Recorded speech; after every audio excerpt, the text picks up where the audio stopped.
আসসালামু আলাইকুম এভরিওয়ান। আজ আপনাদের সাথে শেয়ার করব সেরা স্বাদের টক ঝাল মিষ্টি বড়ইয়ের আচার। অন্যান্য আচারের তুলনায় বড়ইয়ের আচারটা খেতে আমার বেশি ভালো লাগে, তাই আমি এভাবে আচার বানিয়ে পুরো বছরের জন্য সংরক্ষণ করে রাখি। খুব সহজভাবে এই বড়ইয়ের আচারটা আজ আমি তৈরি করেছি। আশা করছি মজাদার এই রেসিপিটি আপনাদের ভালো লাগবে। আচার তৈরির জন্য এখানে আমি 1 কেজি পরিমাণ পাকা শুকনো বড়ই নিয়েছি। বড়ইয়ের বোটাগুলো ছাড়িয়ে ভালোভাবে পরিষ্কার করে আমি বড়ইগুলোকে ধুয়ে নিয়েছি। আর বড়ইয়ের মুখটা এভাবে আমি একটু ফাটিয়ে নিচ্ছি। আমি আলাদাভাবে আর বড়ইগুলোকে সেদ্ধ করব না, তাই এভাবে আমি ফাটিয়ে নিচ্ছি। আপনারা চাইলে আলাদাভাবে সেদ্ধ করেও আচারটা তৈরি করে নিতে পারেন। এই তো আমি সবগুলো বড়ইয়ের মুখ এভাবে একটু ফাটিয়ে নিচ্ছি, এতে করে মশলাটা খুব সুন্দরভাবে বড়ইয়ের মধ্যে প্রবেশ করবে। এই তো সবগুলো বড়ই আমি এভাবে একটু ফাটিয়ে নিয়েছি। এবারে আমি আচারের জন্য একটা মশলা তৈরি করে নেব। এজন্য নিয়েছি 1 টেবিল চামচ পরিমাণ 5 ফোড়ন, সাথে নিয়েছি 1 চা চামচ পরিমাণ আস্ত ধনিয়া, 2 চা চামচ পরিমাণ আস্ত জিরা, নিয়েছি কয়েক টুকরা দারুচিনি আর 5-6টার মতো শুকনো মরিচ। এগুলোকে আমি শুকনো খোলায় একটু ভেজে তারপরে আধা ভাঙা করে গুঁড়ো করে নেব।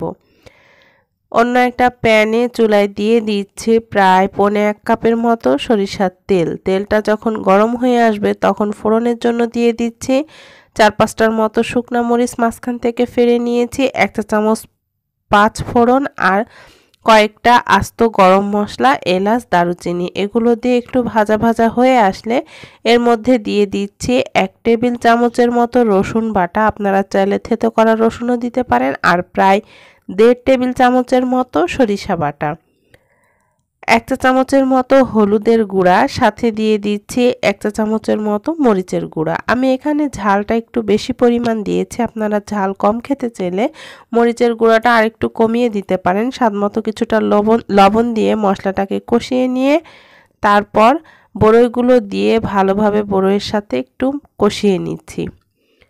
এই তো মশলার সাথে বড়ইটাকে খুব ভালোভাবে কিছুক্ষণের জন্য কষিয়ে নেব, চুলার জালটা মিডিয়ামে রেখে। এ পর্যায়ে আমি এর মধ্যে দিয়ে দিচ্ছি প্রায় 1 কাপের মতো গুড়। আমি এখানে খেজুরের গুড়টাকে একটু পানি দিয়ে গুলিয়ে নিয়েছি। আমি এখানে খেজুরের গুড় ব্যবহার করেছি। আপনারা চাইলে এখানে আখের গুড় ব্যবহার করতে পারেন। আখের গুড় ব্যবহার করলে আচারের টেস্টটা আরও বেড়ে যাবে। কিছুটা চিনি দিয়ে দিলাম। এখানে গুড় আর চিনিটা আপনারা আপনাদের পছন্দ মতো দিয়ে নেবেন, যে যেমন মিষ্টি খেতে চান সেই অনুযায়ী। আমি এখানে প্রায় 2 কাপের মতো ব্যবহার করেছি, 1 কাপ গুড় আর 1 কাপ চিনি।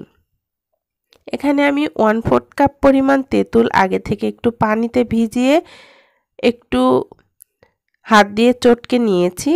বড়ইয়ের আচারের মধ্যে তেঁতুল দিলে আমার কাছে খেতে অনেক বেশি ভালো লাগে। আপনারা চাইলে তেঁতুলের পরিমাণটা আরও বাড়িয়ে দিতে পারেন। আর হাতের কাছে যদি তেঁতুলটা না থাকে তাহলে এখানে তেঁতুলটা বাদেও আচারটা তৈরি করে নিতে পারবেন। তবে চেষ্টা করবেন তেঁতুলটা দেওয়ার জন্য, তাহলে আচারটা খেতে বেশি ভালো লাগে। যে মশলাটা ভেজে রেখেছিলাম সেখান থেকে একটু মশলা দিয়ে আমি আচারটাকে চুলার জালটা একেবারে লোতে রেখে প্রায় 20 মিনিটের মতো রান্না করে নিয়েছি। এই তো আচারটা প্রায় হয়ে এসেছে। আমি চুলার জালটা একেবারে লোতে রেখে মাঝে মাঝে নাড়াচাড়া করে আচারটা রান্না করে নিয়েছি। এ পর্যায়ে আমি দিয়ে দিচ্ছি 2 টেবিল চামচ পরিমাণ হোয়াইট ভিনেগার। এতে করে আচারটা অনেক দিন পর্যন্ত ভালো থাকবে। আর আচারে মনে হচ্ছে তেলটা একটু কম হয়েছে, তাই আমি এখানে আরও 2 টেবিল চামচ সরিষার তেল দিয়ে দিলাম। বাকি যে মশলাটা গুঁড়ো ছিল সেই মশলাটাও দিয়ে দিলাম।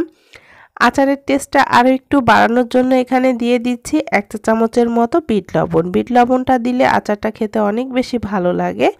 আপনারা যদি আচারটা ঝোলঝোল রাখতে চান তাহলে এ পর্যায়ে চুলা থেকে নামিয়ে নিতে পারেন, তবে আমি আচারটা আরও একটু টানিয়ে নেব। এই জন্য চুলার জালটা মিডিয়ামে রেখে অনবরত নাড়াচাড়া করে আচারটাকে আরও কিছুক্ষণ জাল করে নেব। এই তো আচারটা হয়ে এসেছে।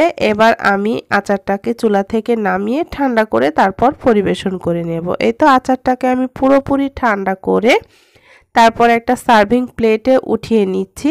এই তো আমার টকঝাল মিষ্টি বড়ইয়ের আচার পুরোপুরি রেডি। আচারটা যদি আপনারা সংরক্ষণ করতে চান তাহলে যে কোনো কাচের বয়ম অথবা এয়ারটাইট বয়মে খানিকটা গরম তেল দিয়ে তারপর আচারটা দেবেন। ওপরে আরও কিছুটা তেল দিয়ে আচারটা সংরক্ষণ করতে পারেন। আর মাঝে মধ্যে রোদ্রে দিলে আচারটা অনেক দিন পর্যন্ত ভালো থাকবে। আর যদি নর্মাল ফ্রিজে রাখেন তাহলে আচারটা 1 বছরের মতো ভালো থাকবে।